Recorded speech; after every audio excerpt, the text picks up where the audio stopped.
अण्णा हजारे आणि शरद पवार यांच्यातील राजकीय संघर्ष राज्यानं पाहिलेला आहे। मागील 10 वर्षांपासून दोन्ही बाजूंकडून एकमेकांवर हल्ले झाले नव्हते, मात्र आता पुन्हा एकदा लढाईला तोंड फुटले। या लढाईमध्ये शरद पवारांना साथ देण्यासाठी रोहित पवार मैदानात उतरलेत।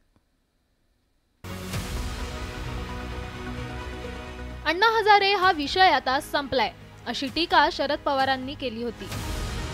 काही वर्षांपूर्वी माझ्यावर टीका करणारे अण्णा हजारे, जी.आर. खैरनार हे दोघे कुठे दिसत नाहीयेत अशी जिव्हारी लागणारी टीका शरद पवारांनी केली होती। त्यानंतर आता रोहित पवारांनीही अण्णा हजारेंवर तोफ डागली।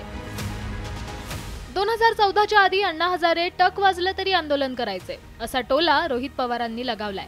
मात्र मागील 10 वर्षात अण्णांनी मौन बाळगल्याचं वक्तव्य रोहित पवारांनी केलंय।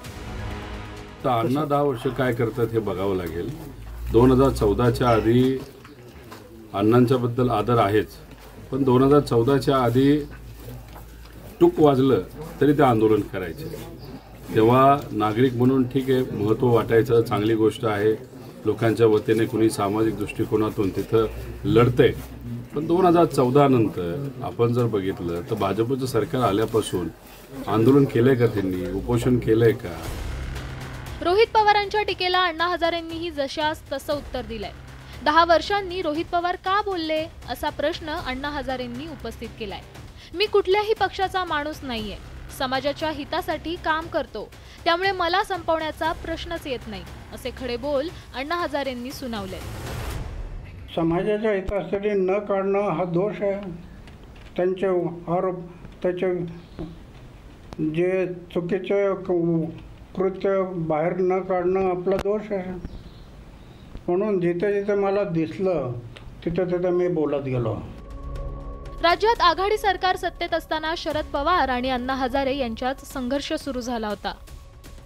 अण्णा हजारेंनी 2003 मध्ये पद्मसिंह पाटील, सुरेश जैन, नवाब मलिक आणि विजयकुमार गावित यांच्यावर भ्रष्टाचाराचे आरोप करून उपोषण सुरू केलं होतं।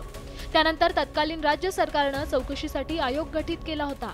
तर नवाब मलिक आणि सुरेश जैन यांना आरोप निश्चित झाल्यानंतर त्यांनी राजीनामा दिला होता।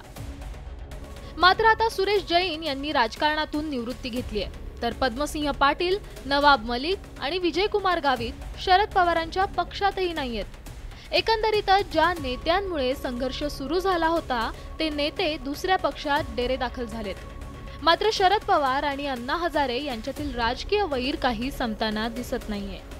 Bureau report, news 18 Lokmat.